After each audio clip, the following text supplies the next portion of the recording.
I just love this country. I think we have the potential to be the greatest place to work and live on the planet. We're ambitious for more. I want to make change, I want to contribute, I want to help. I'm much more ambitious. I always set the target at 150% than I will 100%. What would you say are the biggest challenges that are facing in the telco industry? One, just the commoditisation of the services that we provide. So practically speaking, someone will go into a Vodafone store today and have no problem spending $2,700 on a device, but be unhappy about paying $19 for the connection that enables that device. So there's a dynamic that's out of whack where I don't believe the industry is getting the value it deserves for what it provides to customers. Now, I think it's the industry's fault, not the customer's fault. And when you are constantly having to focus on the next price discount, it distracts you away from the things that I think will give more benefit to New Zealand, which is a healthier, safer, more connected, smarter, more entertained New Zealand. So is that the vision for Vodafone now going ahead in New Zealand? Is all these other services? Absolutely. Essentially. So when I talk about us being more than a telco and going into digital services, that's the kind of functional aspect of it. How would you describe that vision? Now, I'd say our vision is to bring the world's best digital services to New Zealand faster than anyone else. I love the fact that we are a global local organisation. So we're in 26 different markets as a Vodafone business. We've got 41 other partner markets. So our ability to see what is happening around the world and bring it to New Zealand quickly is significantly greater than anyone else. The other thing is the opposite of scaling New Zealanders internationally. Right? So taking Kiwis, their ideas, their innovations to the world. I think that's a pretty unique position for us to be in as well. Do you see sorting out how Vodafone is working internally as a part of getting everything sorted and ready so that you can then become more agile and innovative and, I guess, essentially achieve the vision that you've got? Yeah, absolutely.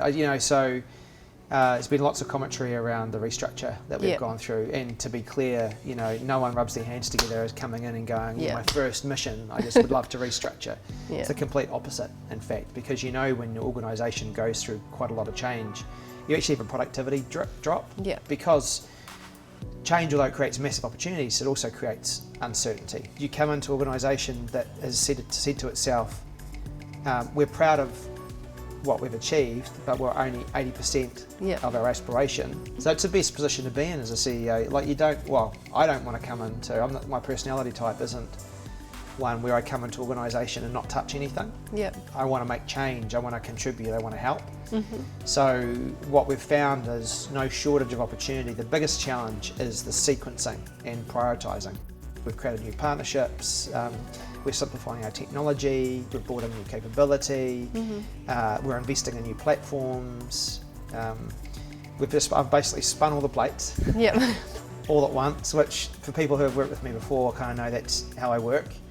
And the organisation's responding really, really well to it. I mean, were there any moments where it was challenging or hard or? A lot of the time. You're having conversations with people about their job, about their family. But the good thing about it is you're having the conversations.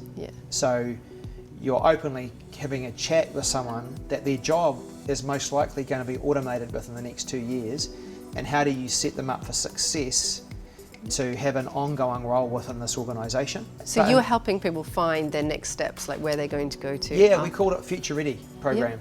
And so what we did is we made a commitment.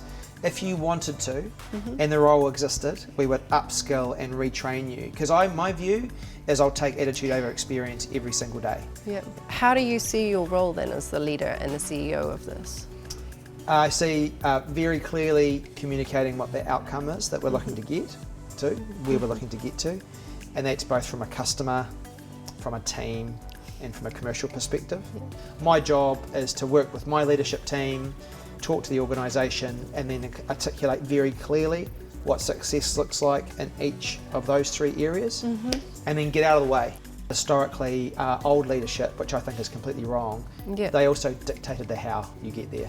and now that's the worst possible outcome. If you're in there as a leader, quite often you can slow things down, or you can stop people from being as innovative or sharing their own ideas because, you know, CEOs in the room. Increasingly, the riskiest business strategy is to play it safe, and that is old school leadership and old school thinking.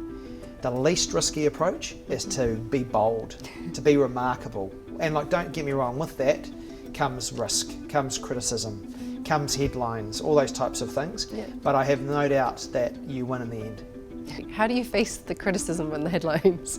Well, first of all, you have to tell your mum when they're coming. She gets asked lots of questions down in the Kaggle. She's at the freezing works. She's a meat inspector at Alliance Freezing Works. Oh, you saw your son in the paper again? What's he doing? Sometimes it wasn't even my fault. It was things that happened in the past, but you know, your face is in the paper. So yeah, I don't know. I think you have to be very clear and confident that you're on a mission. I get my feel though from the organisation. Yeah. You know, so lots of smiles, people engaging, looking up, not looking down. So little things that you can tick that just show that we're an organisation that's reset and is now in growth mode versus defensive and decline mode. And that all helps you realise that you're on track to getting where you want to get to. Yeah. So what are the attributes of a great leader? Well, first of all, I think you need to be vulnerable. You talk about what you think you're good at and what you can contribute, but also what you're still working on. And so, you know, I say yes all the time to everything, which is not a good thing. Sometimes you need to say no to things. I beat myself up pretty badly for past mistakes.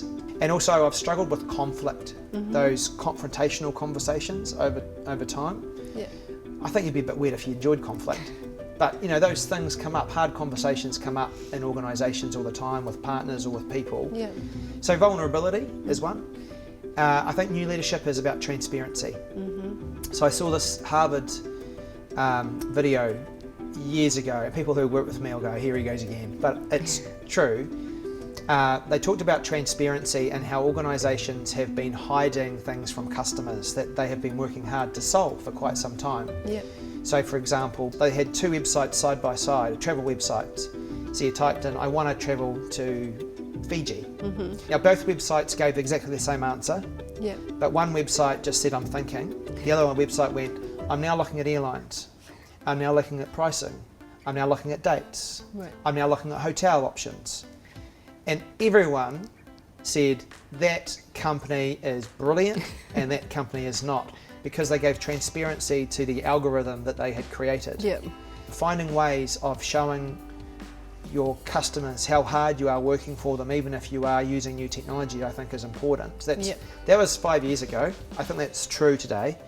But now I think there is a cynicism of big corporates and what they are up to. And you need to be transparent about everything you do in the organisation. How does that apply to you as a leader though? Like, I mean, I get that the organisation needs to be transparent about what they're doing, but how is a leader transparent? You walk the talk. I tell everyone everything. So I'm a nightmare for HR and for external affairs, because every question I get asked, I'll tell our people. You know, I go, well, it's going to leak, someone will find out. Well, no, our people need to know first. So I think vulnerable and transparent, two really important things. And then I'd go back to what I discussed before, real clarity on outcomes. But then understanding that it's not your role to dictate the how. Where do you think you learnt those skills to be that? A huge range of people. You know, I learned a lot from my last role at Spark.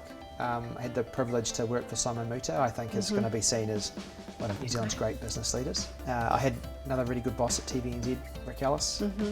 My wife, she's twice as smart as me. Partner in a law firm for 10 years. My mum had me when she was 17. She's a massive role model for me and the family environment that I got brought up in.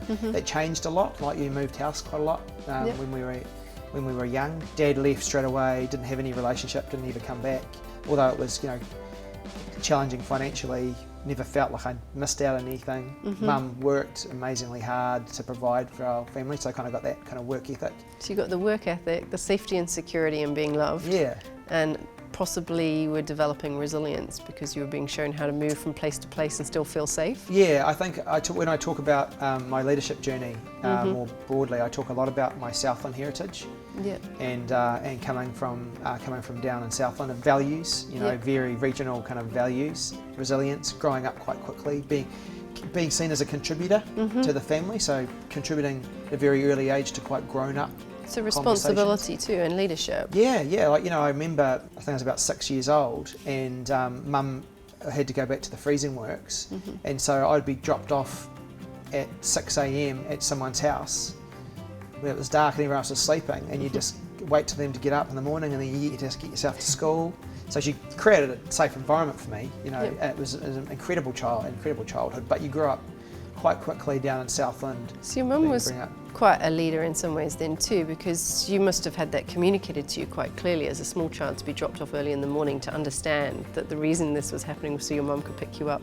Yes, later. And also that she's making the sacrifice because she would clearly want to spend 100% of her time with me, but she's doing that to enable me to have the things that otherwise we wouldn't be able to have had.